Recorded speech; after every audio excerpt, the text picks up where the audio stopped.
And we are live. Hey everyone, welcome to today's webinar. My name is Alex and I'm one of the People and Culture Partners over here at Hibob. It's good to have you joining us today. We're going to give it a couple of minutes for all of our attendees to join us before we get started. In the meantime, while we've got a minute or so, we'd love to hear from you. So if you can enter who you are, the company that you're joining us from, and where you're located in the Q&A tab down the side of your screen. That would be amazing. We'd love to hear from you. And soon we'll be hearing from our lovely panel for the day.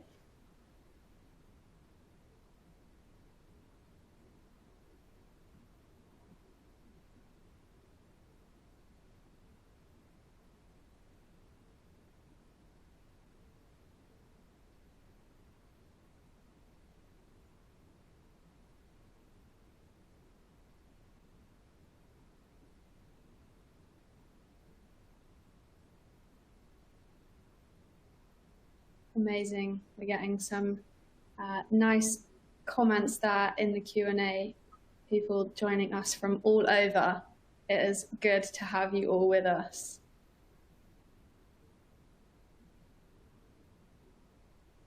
All the way from North Carolina and Latvia, Toronto. This is very cool. Well, amazing. It's so good to have you wherever you're joining us in the world this morning, this afternoon, this evening. We're going to get started on our webinar for today on building an effective HR strategy in tech. And we at Hibob would love to thank Codility for partnering with us today, bringing this discussion to life. So during our webinar today, we're going to be covering some key points on some of the common challenges that HR and people leaders are facing in the tech industry right now, how to recruit and retain tech talent, how to manage people more efficiently and effectively in a remote and hybrid world, and scaling culture during growth and putting the employee experience at the front and center of that.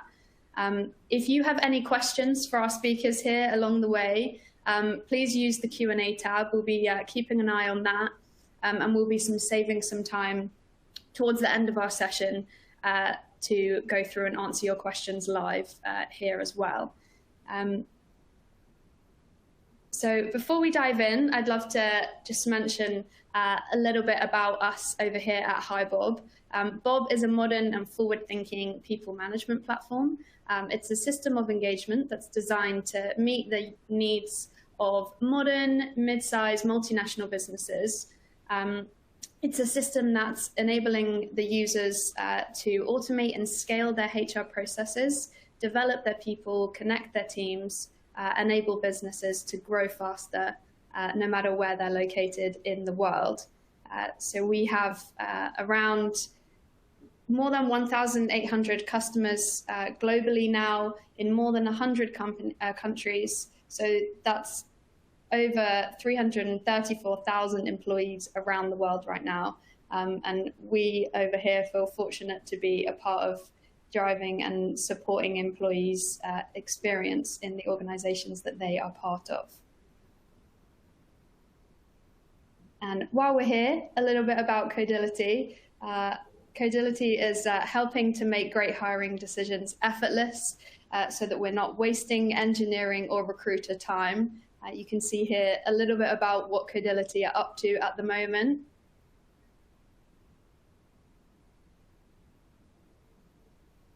And at Codility, candidates through their platform are evaluated equally based on the technical skills that matter most, enabling engineering leaders to build out high-performing teams that are diverse and enable them to power their growth.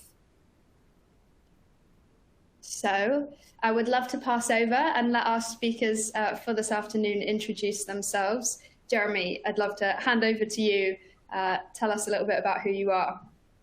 Yeah, thank you so much. So my name is Jeremy Schmidt. I am the Director of Global Talent here at Codility.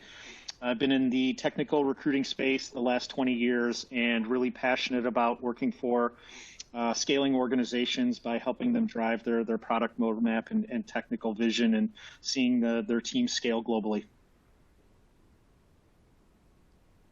Amazing. It's so good to have you with us. And Toby, introduce yourself as well, please. Thanks, Alex. Hi, everybody. It's great to be here alongside Jeremy and Alex. My name's Toby, and I'm one of our people and culture directors here at Hibob. I work in our European region and also have the pleasure of working with our Australia team as well. So both from a geographical angle, but also work from a functional standpoint with all of our customer success team members globally. So there's a kind of European remit from a geo perspective, and then also a global function perspective as well. I've worked in either HR or before HR in the tech industry since 2009, both in kind of larger corporates and in, I'd say, fast-growing scale-ups through to very small, scrappy startups. So I'm looking forward to drawing on some of those experiences today. Nice, thank you, Toby. Well, let's dive straight in. I've got some questions here to put to you both. So we'll go through those and then come round to our live Q&A towards the end of our session.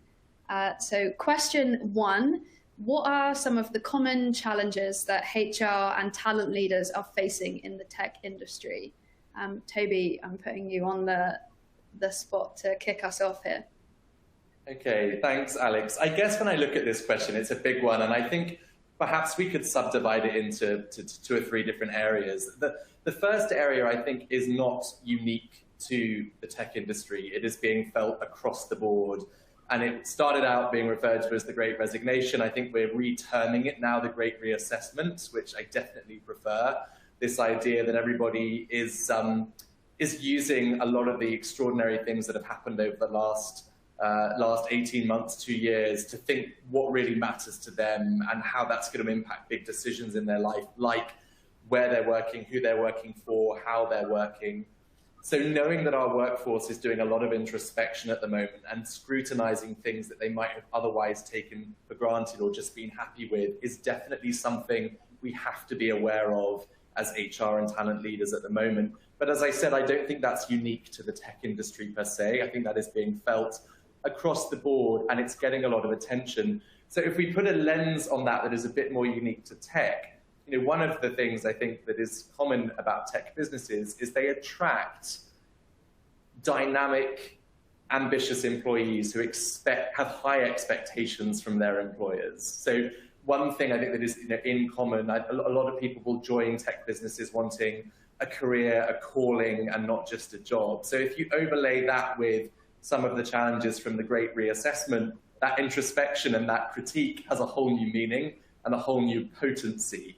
So knowledge that our team is scrutinizing us right now. What are you offering me from a career and development point of view? And are you keeping up with all of the competition that's out there? We've got to know where our employees are on that journey and in order to understand the scale of that challenge. So it's all right to talk about it in high-level terms. Oh, yes, the Great Reassessment. But do you know what that means for you in your business to your employees? And something we'll talk about a little bit more later on. So that's definitely a challenge. And then the final thing I'd say is less to do with our people in the tech industry and more to do with the nature of the industry itself, in terms of it's very often fast-growing startups, scale-ups, or even the more established businesses that are still seeing periods of growth. And what that means for us in HR is that our practices and processes are very quickly out of date. And we can't just launch programs, talent programs, D&I programs, onboarding, learning and development, and then feel like they're done and they can just run. We then need to look back at them and say, okay, they were right for a business of this size in these regions and geographies, but in the last 6 months, we've doubled. We've gone into a new market. We've opened a new offering. So we have to critique and reassess and make sure it's still fit for purpose. And they're just some of the challenges that I see that we're facing in the industry. Yeah, and on the talent acquisition side, specific to engineering, it all comes down to supply and demand. I think we can all agree that there has never been a larger gap between the amount of open engineering roles and qualified candidates. And the market has also never been more competitive. So as organizations, you really have to look at your process, from how you're advertising your roles to your sourcing strategy to how you're taking candidates through and trying to be much more engaging with and understanding that the candidate is interviewing you just as much as you're interviewing them these days. And I think having a much more strategic look at that will really help organizations, pull in that talent and then be able to get them through to the offer stage. And I also think another big part of what we're facing on the talent side is a misalignment when it comes to sort of titling and leveling on the engineering side. Organizations are throwing money and titles at people that make it very difficult to compete, because what is a senior engineer at your organization, another company may give them principal engineer or staff engineer.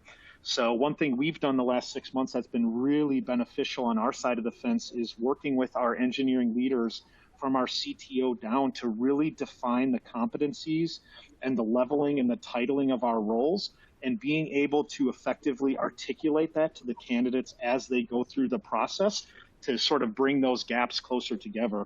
But I think those are some of the biggest challenges that we're facing now on the talent acquisition side. Thank you both. I love this thread that you've both pulled in on that reassessment and looking in at these kind of things as well. That leads us perfectly onto our next question. How have you seen organizations retaining top talent in light of all of this? Toby, bounce back to you. I'm going to even just bounce off the example that Jeremy he gave an example of something unique going on in Codility at the moment, and I think that speaks volumes here. The first thing I would say is, as organizations dealing with the need to retain top talent, let's have confidence in what we're offering that is unique and special.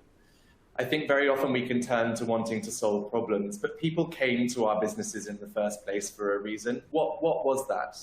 Okay, maybe it's styled as a value proposition, but just to make it more human, what is it that your team like about being in your businesses?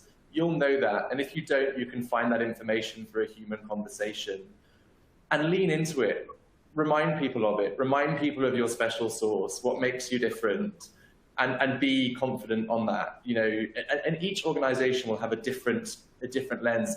I joined Hibob just over 4 months ago, and for a business of our headcount size, I'm so struck by and fulfilled by how global we are for the size that we are at.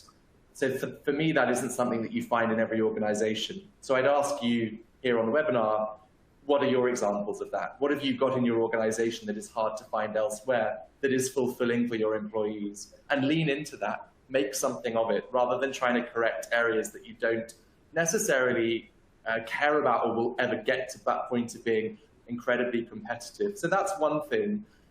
Definitely there's going to be some components around the sort of nuts and bolts, ensuring that get the benchmarking in, make sure that your offerings are at the right level, are competitive, whether that be benefits, whether it be the core compensation, but don't get lost in that, because as Jeremy alluded to, it's going nuts at the moment on salary inflation.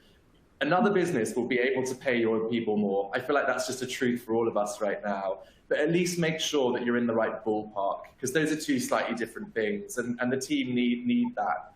And then the last thing I would say, probably on retaining top talent, is keeping it human. Engage in the conversation about what your people need. They're not all the same. So for some of them, it really is going to be about excellently mapped out career paths. It's going to be about really good relationships with their managers. It's going to be about being able to move into lateral parts of the business. But for others, they might not be in that life stage. They might be raising a new family for the first time, and what they're looking for is something very different. So don't assume that everybody wants the same thing. What I'm trying to get at with that is, where I've seen companies do a great job here is they're thinking about it at a human level rather than too much of a programmatic level. And it's the human level that is informing the programs and not the other way around.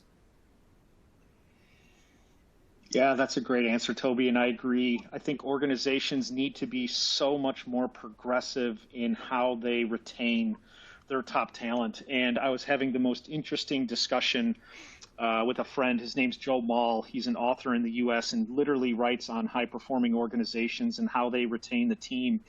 And he had sort of broken down retention into three categories from all of the data and research that he had done. The first is the candidates, your employees have to align to your mission and your vision, and they have to feel that they're part of making a difference, right? So that stems from communication from the top down, everyone understanding where the company is driving and how they play a role in that. The second is they have to feel that their talents are being utilized to their fullest potential. You need to create a safe environment where everyone can bring their authentic selves to work so they can truly produce top quality results and deliverables. But then also they need to be challenged. They need to understand what that career pathing and growth could potentially, look like. And I think the last step is you have to have great bosses and leaders. And everyone has heard the saying, you don't leave an organization, you leave a boss. And at the end of the day, that's true. So invest in your hiring managers, invest in your bosses, make sure that they can provide effective feedback sessions and one-on-one loops, and they can do career coaching and the career pathing and leveling that Toby was talking about. So it's not just providing better benefits, to your employees. That's a big part of it, but I think all of these other softer things are playing such a role. And then, of course, being fair and equitable with your practices and adding to your culture and things of that nature go a long way. Jeremy, what you were saying about benefits struck a chord. And I think getting lost on that kind of playing field isn't necessarily a very fruitful place, is it? Because, again, if we're just going for the kind of publicly, the benefits that get all the publicity, it almost lacks authenticity for a specific organization. That said, I think as HR professionals, talent leaders, if we're innovating and trying new things with our teams, I see that going a long way as well in terms of the team feeling valued and listened to. So it goes back to what we were saying in that first question around one of the challenges we face is that our systems and programs are very quickly out of date in fast-growing organizations. Our teams, the flip side of that, the positive side of that, is that our teams themselves are used to working in these fast-growing settings where new processes, new ideas are brought out and tried. And we can take advantage of that in the HR space. We can say to the team, we're hearing a challenge that you're all facing. We want to make this a more fulfilling place to work. We're going to try a new idea and see how it lands.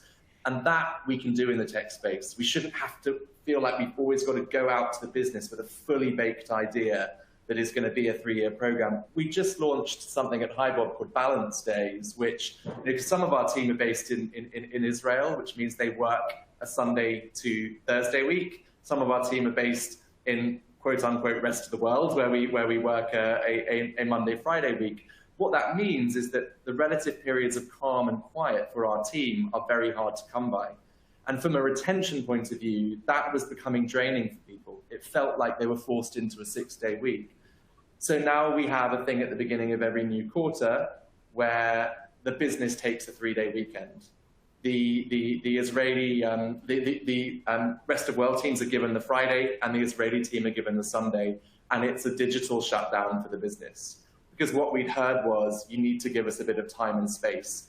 And that's gone down so well with the team because it was a unique challenge for our business, and they feel like they're being listened and heard and listened to. So if you can find those moments, it goes down really well with the team. Yeah, I agree 100%. And for all you talent leaders out there on this call as well, partner with your HR side, listen to your people, track the data, make changes, and then communicate that to the organization, because then they know that you're listening. And again, it gets back to aligning to that mission and the vision and feeling that they're a part of the progress of what's going on. I love this. I think there's so much to be said there, isn't there, for making those listening and making those tweaks at the same time and implementing things in the way you do them. Thank you both. Moving on to our third question. So we're flipping from the retention side of things to the recruitment side of things at the same time. In the tech industry, there's lots of open positions, yet it can be hard to fill roles due to the war on talent right now. What strategies are organizations adopting as they're navigating these issues? So, Jeremy, what have you seen from this side so far? Yeah, and I hate to shamelessly plug Codility, but this is exactly the type of problems that our platform is solving.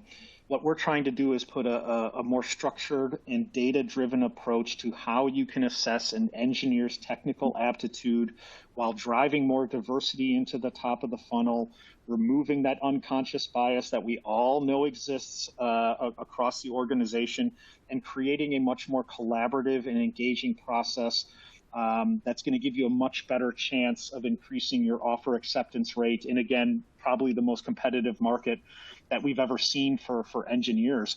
So what does that mean, boots on the street? It changes your entire sourcing function.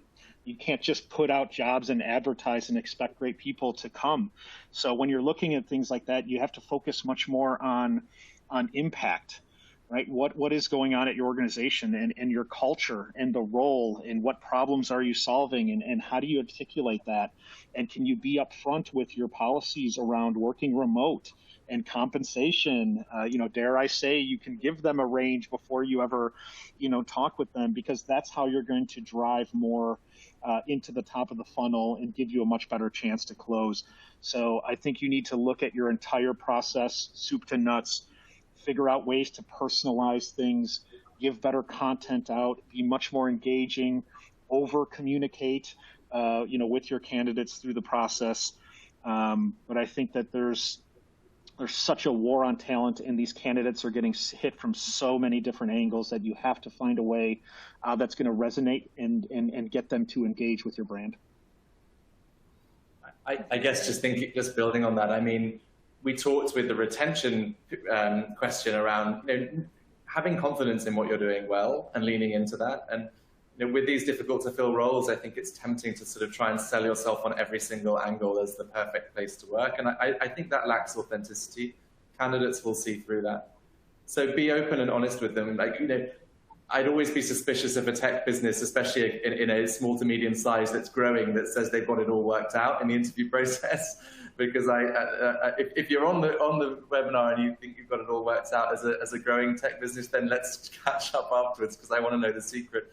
But I found that candidates like that honesty. This is in the following areas, it's where we've got work to do, where we haven't got it all worked out, where the challenge lies. But by the way, we know we're doing great in these areas, and why not go and speak to some employees to hear straight from them, of personalizing the interview process for them. If they are not sure, if they want to know some more in less of an interview setting, set up coffee chats with them, with colleagues that aren't there, where they hold the baton to ask the questions. Don't assume right now that everybody wants to interview remotely. We've had cases here at Hibob where candidates have expressly said, I really want to see an office environment. And we've flipped and interviewed them here in the office rather than at home. And I think those little moments of creativity in the process to personalize it, or a willingness to flex and show them that you've got that flex along the way to make it about them, also proves that that's what you're about as a business. I think are some of the things I'd add. Yeah, and one thing we rolled out here, Toby, that was a bit more progressive too, when you were talking about creating that interview process, is as we get candidates through the first stages into the second stages, we offer them sort of a choose your own interview path. We're firm believers that they're interviewing us as much as we're interviewing them, and we articulate that to the candidates in the process.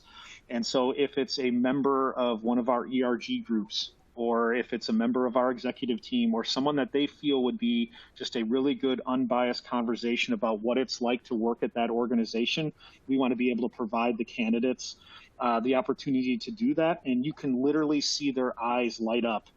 And they will say, I've never had an organization offer this before. Like, this is so unique. And I think from the data, about 25 to 30% are taking us up on the offer, but just offering it, you can see that that's a differentiator in their mindset. I love that. I love that. Yeah, this is a really cool initiative. I think probably very new for lots of people as well. I think we're probably seeing quite a shift across the generations as we have that in the workplace as well. So, Jeremy, what are some of the best practices you've seen when attracting younger talent as well? Yeah, I think really understanding what's important to this generation. So that goes to impact, that goes to influence, it goes to allowing them the freedom to do their job and maybe do it remotely or traveling or what fits their lifestyle the best, giving them flexibility where maybe it's not just about the 9 to 5, but it's more results based and driven towards the quality, of the deliverables. And then on top of that, the mission, the vision, the benefits, the culture, and all of the things that we touched on earlier. But when I think about how we're attracting engineers into our organization that are much younger, it's also the relationships you generate with the different universities from where you're trying to partner. And it's not just showing up on the job fair, the career fair day, or having a booth or sending out job applications, right? Reach out to the computer science groups on campus. Host webinars for them. One thing we've been really successful with in the past is we have a session on how to negotiate your first job offer. Has nothing to do with Codility at all. We're not plugging our positions, our company, our products. But when they do graduate and they are looking for a job, right, they remember things like that. Oh, that company was really progressive and they came here and they bought us pizzas or whatever it was and had that great session. So I think that you have to understand who you're trying to attract, what's attractive to them about your organization, and then messaging it and packaging it and selling it that way. You talked, Jeremy, about thinking kind of about the mission, the vision of the business and really selling that and why that matters so much. I want to double click on that for a second. I have found particularly those that are new to the workplace do scrutinize the reason for existence of the business in the first place and their role in that reason for existence. So that question of, I understand in my first job that I probably got to graft a little bit, but what impact will that graft have on a business? And do I care about what that business stands for? And it feels like that sequence of questions is almost put under more scrutiny by some of the generations coming through right now than perhaps those that have been in the workplace for a little bit longer. Maybe because those that have been in the workplace longer have intrinsically learned how to filter those businesses that matter to them. That it's a very big, daunting prospect when you are starting out for the first time. So you've got to be a lot more intentional about asking those questions. And I think as a practice, as an employer, we should handhold people through that. So we need to make sure that our narrative around the reason for existence for the business and the greater purpose that it serves is very clear. And we shouldn't force these young candidates to ask us the question. We should tell them this role matters to our business because you will be doing ... and this will be influencing our mission, and that's where your impact will come from. I generally find that goes very well. I also think we can diversify where we're searching for our young talent. So there are classic campus routes. They're not without their challenges, and Jeremy, you've alluded to some of the best ways to maximize the campus routes. But what about those roles that don't necessarily need a higher education qualification? Where can you find through, we've got an international audience on the webinar today. I'm speaking to you from the UK. Companies in the UK pay an apprenticeship levy after a certain size. You're already contributing to the training of apprentices. Are you maximizing the opportunity to bring on apprentices who will be learning with you whilst they get used to the world of work? And there's some really nice retention stats around apprentices because there's another reason for them to stick with you beyond just the job, but actually the qualification that comes from it. So as a practice, challenge yourself around what are the pools that you're fishing in for your young talent? Because there's lots more out there than traditional campus routes as well. Yeah, this is a great lead into our next question, Toby, because I'm coming back to you both on how organizations can be diversifying their workforce and talent pool. So in addition to people starting out in their careers, where else have you seen some of this? Jeremy, let's jump back over to you as well. Yeah, I think to to diversify your workforce, the first thing you have to do is remove that unconscious bias through the hiring process. So I think it's very important to train your talent acquisition team, your HR team, and your hiring managers, or anyone that's involved in the interview process, in these different areas. And the second piece is you need to be introspective and have a tough conversation and look yourself in the mirror and find the areas where you potentially have underutilization, and put together a plan of attack. And what does that look like from a sourcing perspective? And how are you going to drive more diversity into the top of the funnel, which will eventually, help diversify your workforce? Tracking the data. I had my old CEO would always say, how do you know if you're winning if you're not keeping score? So you have to be able to look at your pipeline optimization on the talent acquisition side and identify areas where there's fall-offs or there's gaps so that you can, again, look yourself in the mirror and fix, some of those processes. And then I also think that you need to find ways to sell your organization to show that it's not just a bunch of fluff that you're putting out there, that you do believe that diversity breeds innovation, and then you can attract, the right type of talent. So building out different employee resource groups, having those ERGs be part of the interview process, or offering, candidates to be able to speak with them about what it might be to be a woman in tech at your organization, or a person of color, and what does that really mean? So I think that, finding ways to have more of an impact, filling the top of the funnel with much more diverse pipeline, will go a long way to helping you diversify the workforce. The data piece stretches then into your diverse teams once they've come through the door.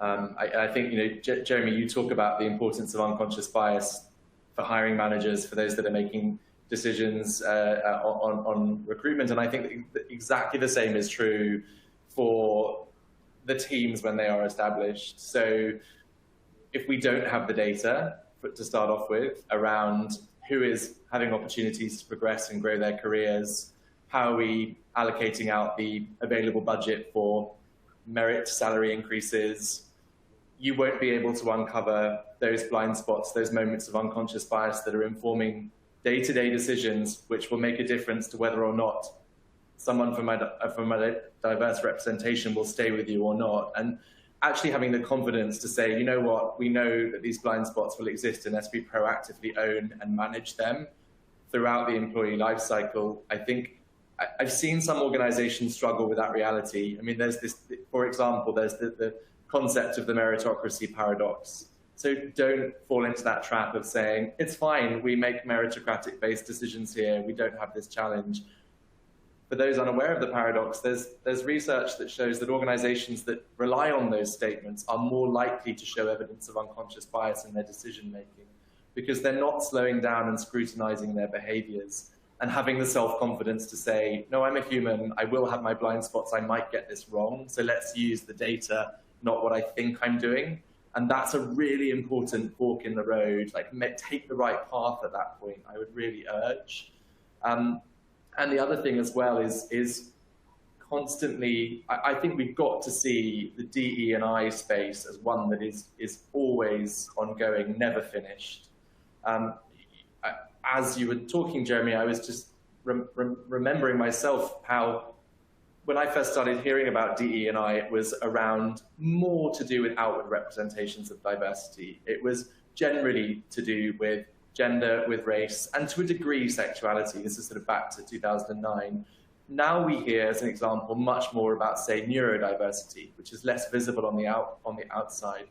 And so if organizations are going to truly diversify their workforce, then the inclusion component, making this a place where people will really thrive, is so important.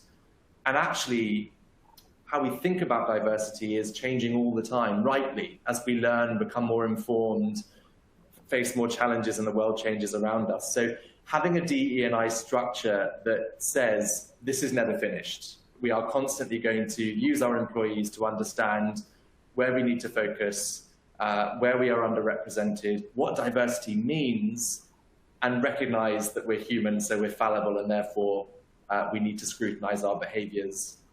But it's ongoing. It's a massive challenge. I would say it's one of the biggest challenges facing the HR space, actually, the DE&I, full stop.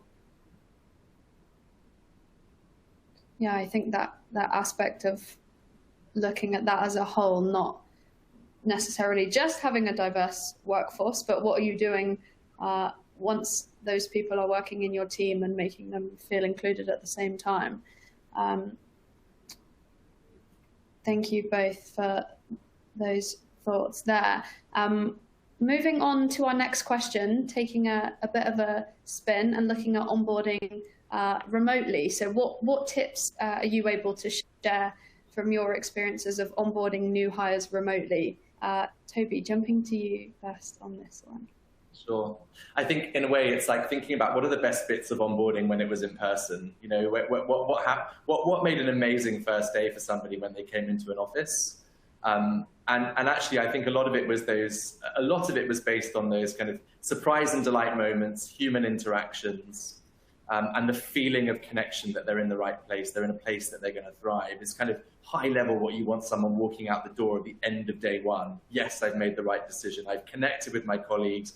The work was interesting. I got given these awesome things which make me feel valued.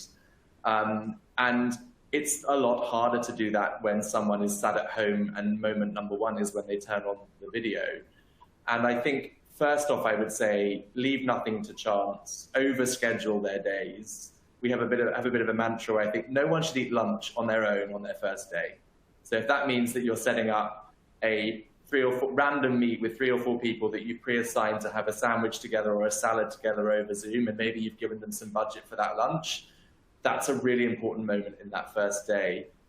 If you think what it's like anyway when you're a new starter, there's always these moments of, what should I be doing now? I feel like there's this moment of quiet, everyone's really busy around me, and that's exacerbated 10 times when they're sat at home on their own. So whilst it might seem very granular, schedule their day with the formal stuff and schedule their first few weeks with the informal stuff that would give that connection that isn't otherwise happening. Create random coffee chats for them. Don't leave it to them to do. This is really important. It actually gets incredibly granular, and the way to then make sure that you haven't got gaps with that is to build the lists out, build the workflows, build the task list. It's a big one-off lift then, and it's much easier. I guess I'll do a shameless plug now, but we have amazing onboarding task lists in Bob, and you can have different task lists for remote onboarders versus local in person, and actually taking the time to do the one-off exercise to work out every single moment, walk through in their shoes, what's their journey, when do I want them to have some downtime, and that is important, but tell them it's downtime. When do I want them having those interactions that they otherwise would have had in the office? So I guess I'd summarize that by saying leave nothing to chance. Document it, plan their time, walk through as if you were them. Yeah, that's a great answer. And I'll look at it more from the talent acquisition side. You know, when we make a job offer, it's almost like a marriage proposal, right? Will you come work for us? And they accept, and there's this level of heightened excitement.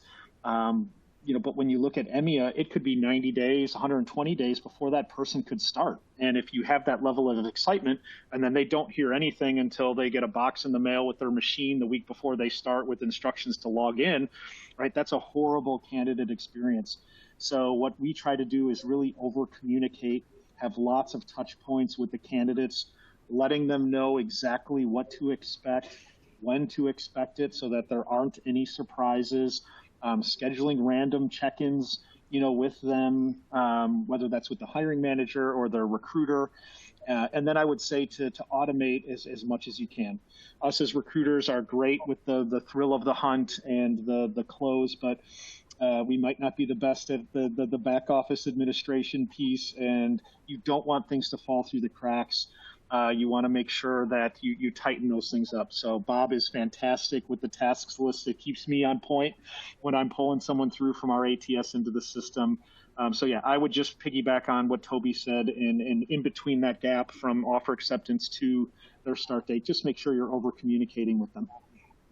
I actually love the over communication. And I think what might seem mundane, it really matters to candidates. If they don't know how they're going to get their tech, then that's going to stress them out. And you might think it's fine, I'm going to send it out via a courier and it's going to arrive the day before, but do they know that? Because if they don't know that, it's going to stress them. I don't even know how I'm going to join my first meeting or what I'm meant to do.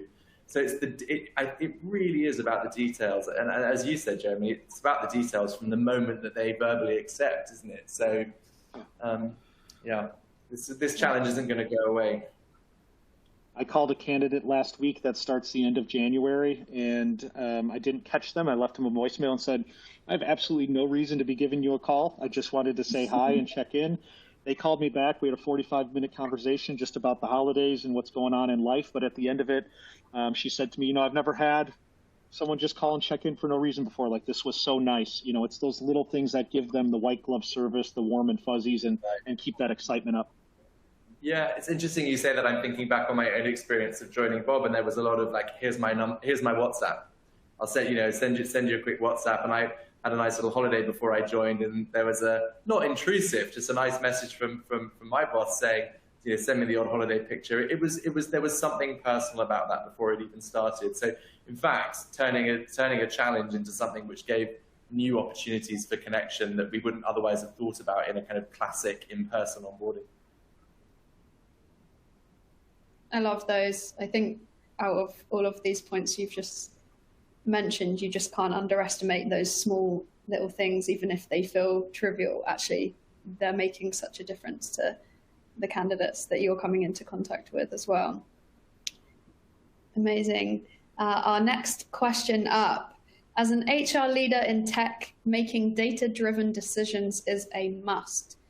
What are some of the key metrics that you are currently paying close attention to? Yeah. Toby, I'm opening this one to you first. Yeah, I'm smiling because I feel like this is a question that we get asked quite a lot as HR teams, HR leaders. And there's an easy answer to this, which is retention data, data around career development, data around absenteeism, data around team productivity. It's all important. I'm not dismissing it, but I just think it's, when we put the lens of the world that we're in now and the challenges we're facing now, I don't feel like those answers cut it. I think we need to be more nimble and less sort of backwards looking in the data. So are we using our team? I mean, we talk about consultation in the HR space, don't we? But generally when things are going wrong. But let's flip that. Are we using consultation as a data point to make decisions for our processes, for our HR structures as the business grows? Are we going to the employee population and asking them short, snappy, simple things to give us data to make decisions on what we're taking to them to make it a fulfilling place to work? I think typically we wouldn't do that. But if you've got the right software to do it, it's such a powerful tool. So to say, when we launched our hybrid scheme coming back into the office, we consulted each region of the business separately. We spoke to leadership, but we went out to the entire business and asked them what they wanted from coming back to the office or remaining working from home. And our hybrid work model was a byproduct of that. We could have done that without the employee voice data, but actually it wasn't difficult to get. Through the platform, it was easy to analyze, and it meant that we were much more confident in the outcome, that it was really meeting the needs of what the team was asking for. So I would say, actually, the kind of data that we need to be paying attention to is the data that's affecting the day-to-day, and then trust that if you get that right, then the retention numbers will follow, but don't focus on the retention numbers, it's too late. And the other thing I would say is if you can automate the stuff that takes up our time in HR, and you can get really swift, nimble surveys and things going out easily to capture nimble real-time data, it frees up time to capture another form of data, which is qualitative. It's time with the team. I'm facing it's a daunting prospect. When I joined Hibob, we were 275 people. We're over 400 today. The region that I oversee will have more than doubled by the end of the year. But we've got to keep the personal conversation despite that scale. And so actually carving out time for an in-person conversation and saying to yourself as an HR leader, this is valuable time. Reaching out to that team member in our support team, having a conversation with them and capturing some data from that conversation, that's a good use of my time. I should be doing that. Is perhaps a slightly different take on some of the classic data points that we would normally defer to.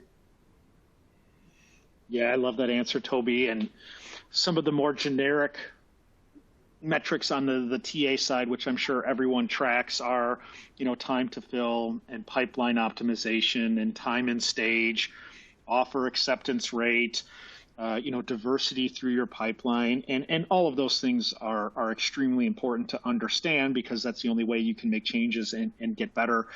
But some of the other metrics you can look at too on the talent side is, what do your incoming employees say about your processes? Is there a form that you can send to them to rate how their experience was, so you understand where you can, make changes to make your team better? Putting together a quality of hire metric within your internal organization, I think, can be very, very beneficial. And it is a little bit arbitrary, because how everyone would weight a quality of hire would be different in your structure. But looking at things, through the onboarding process and getting them up and running efficiently, and, what is your 90-day check-in point look at versus your 6-month, first time you have a formal review with that candidate. And if you are experiencing attrition in certain areas, how can you tie that back to a quality of hire metric, and again, make changes within your environment to be better? So I think on the talent side, you have your core metrics that we're always going to track. But there's some different things that you can look at too, to measure the effectiveness of your team and find ways to make yourself better. I love those perspectives on some different kind of metrics we can be looking at. You've touched really nicely on some of this throughout this webinar this afternoon, I think, but we'll touch on it again here. How can organizations be making sure that their employees are feeling supported and included?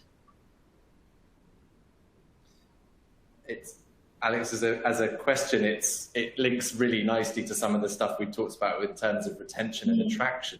It's like, if you're going to, those are both vital components to retention in my view. If employees are not feeling supported or included, then they won't have psychological safety and they will not stay. I think we can feel fairly comfortable in that. So it is really important to tackle this. One thing I have learned over the years is to think about our workforce in personas, not as a homogenous group. Not all employees are the same. Not all employees want the same things from their employer. They're not all at the same life stages. It's back to that adage of don't treat people like they want to be, like you want to be treated, treat them like they want to be treated. And that's a bit of a daunting task in a 100 or 1,000 person business. How do you do that? And one of the ways is to take some effort to think through the personas that your team members represent, and then think through different ways to support those different personas. So a classic example might be if you're going through change management and you want to consult with the teams going through change management. Change management in fast-growing tech is very common. Maybe there's a group discussion that you do. That group discussion is going to be great for giving some people a voice and feeling supported and included. But you're going to have some people that just will not speak up in that group discussion because they don't like to speak up in group discussions.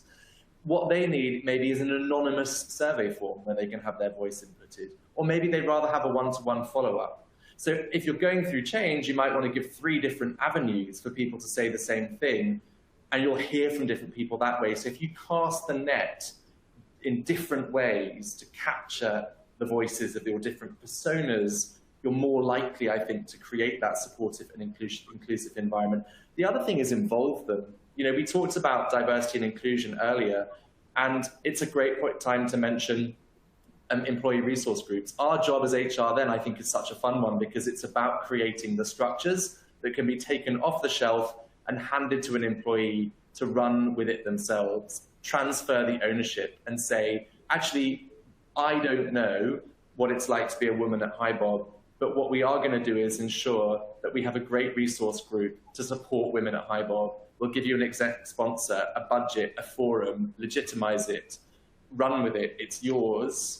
We'll connect you with other groups outside the walls of this business because we're going to not pretend that we've got all the answers right and engage in a dialogue with you. I think that's where it becomes about giving the right structures. So a couple of different things. Sometimes it's down to us to ensure that we are engaging in different ways with our team, not just in one way, especially at those key moments, difficult moments. And the other thing is relinquishing control at key moments and saying, we are catalysts in HR to spread how our business should engage with us. So we're going to give you the structure and we're going to give you the chance to do it. So those are two things that really jump out for me, for sure.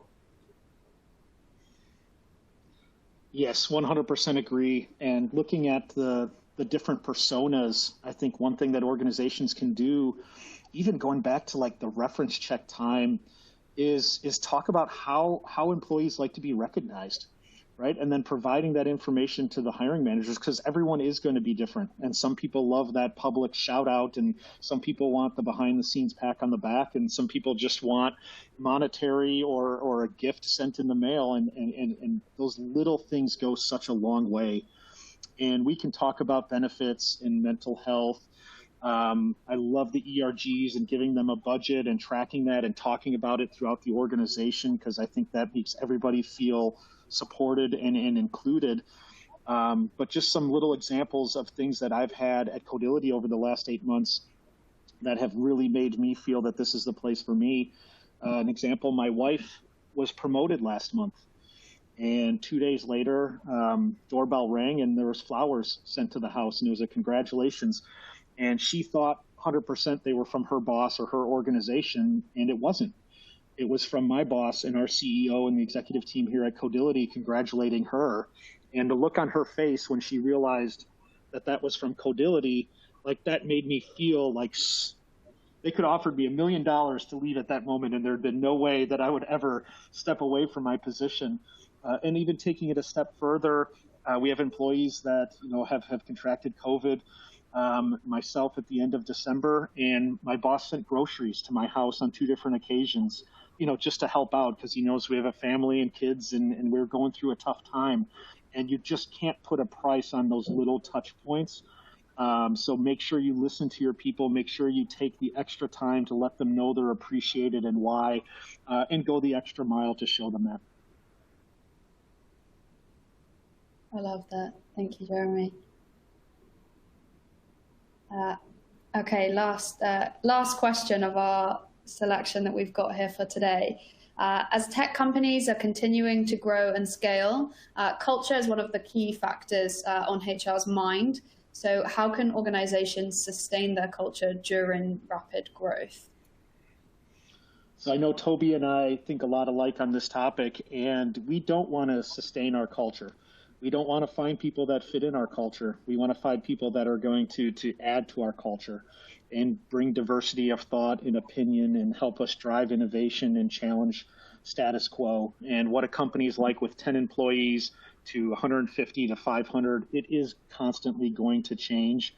But if you hold near and dear to your values, if you drive diversity into the top of that funnel from a talent perspective, with people that align to your mission and your vision, that's going to help add to your culture, not just find people that fit in.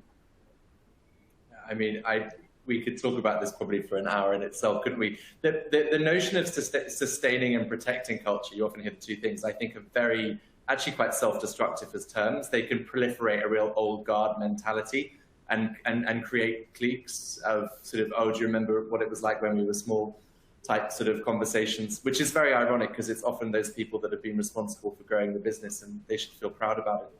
But actually, we can let cultures evolve and change, but still own that. And that, I think, is the difference. It's saying we're going to make sure that this company's culture goes in a direction where we continue to be proud of it and we continue to feel like it's got some special sauce.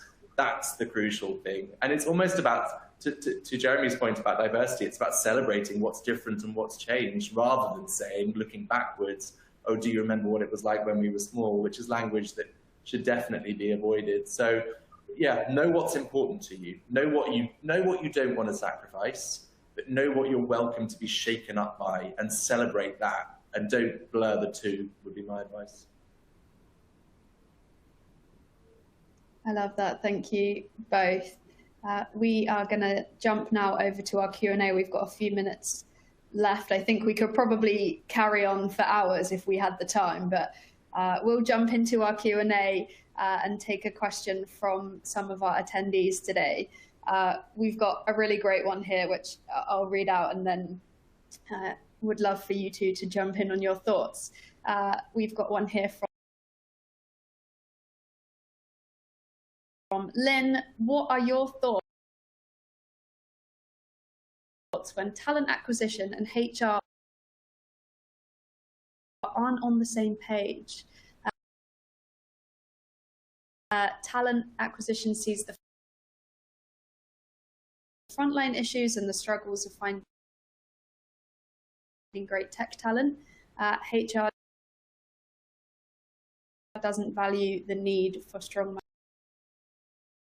monetary offers. So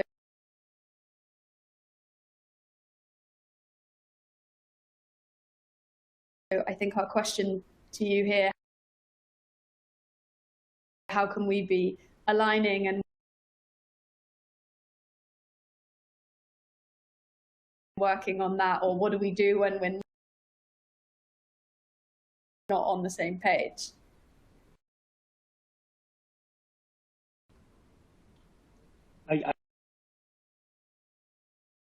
I guess my initial thought is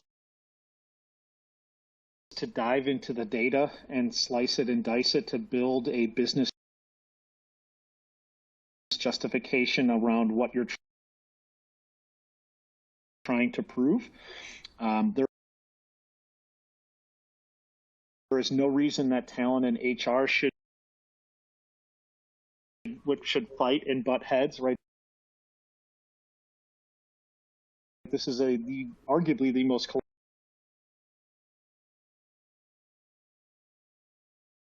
collaborative partnership at an organization to help drive growth.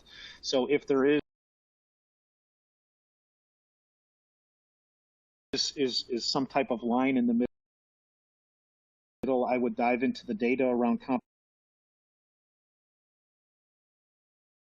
compensation, look at what the market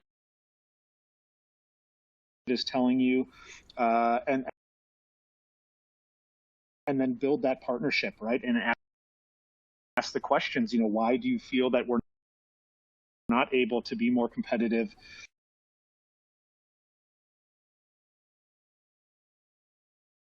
in these areas, and then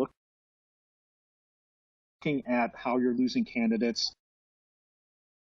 and why. But I think at the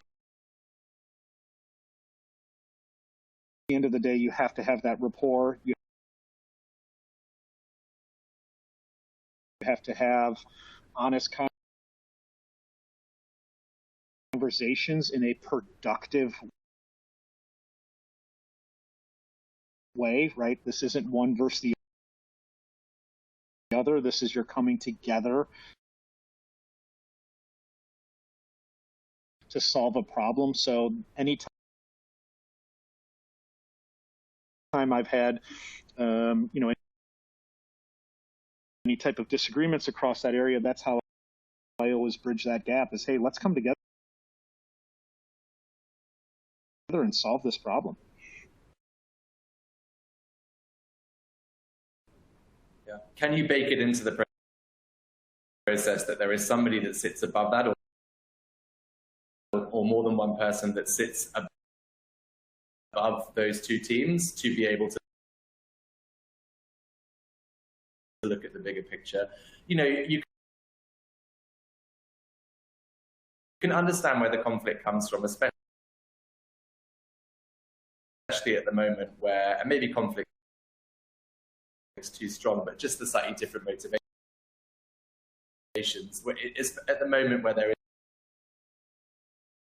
is quite significant salary inflation in the market. From the talent acquisition angle, they've got to meet that. Otherwise, how can they employ people? And from the HR looking at your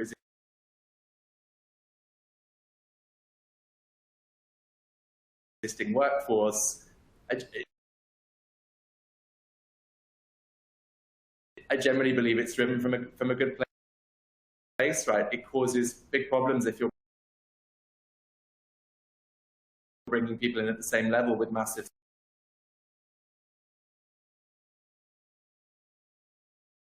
salary disparity. We think about the shrug test. If you accidentally left your salary file open on the desktop. Heaven forbid it hasn't happened yet. But if you did, you almost want people not to care about that. But if someone's come in at the same level with a huge salary disparity,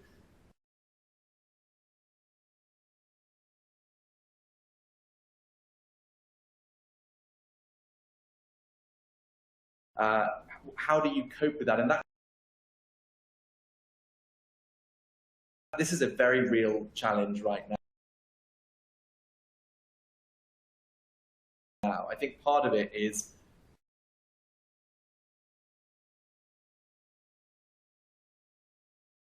ensuring that you have somebody that, so in our case, our chief people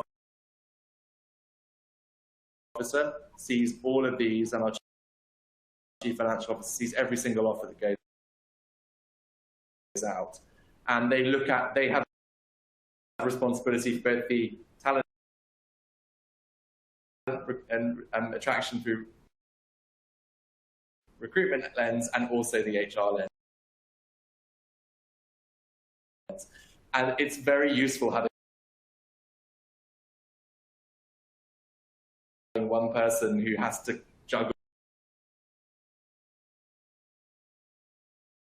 literally juggle both, because the conflict stops with them and they're able to